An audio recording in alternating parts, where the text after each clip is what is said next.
This video is brought to you by Restaurantware. In it, we're talking about matcha tools, specifically these Dojo Matcha Tools. We have here the 3-piece set, which includes the whisk, scoop,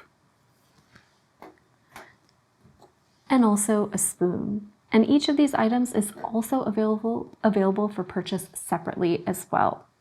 They're made from all natural bamboo so that they're going to be strong and durable, in addition to having this wonderful rustic and charming appearance.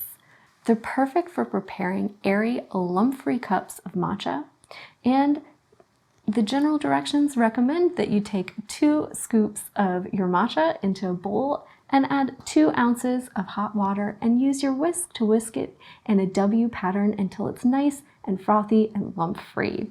You can then dilute to your desired intensity with either hot water or, say, if you want to make matcha latte with some steamed hot milk. And these are the perfect little tools as a starter kit for any matcha lover. So they're great for tea shops, coffee shops, restaurants, and caterers, anyone who wants to serve matcha beverages, or just for making your own at home.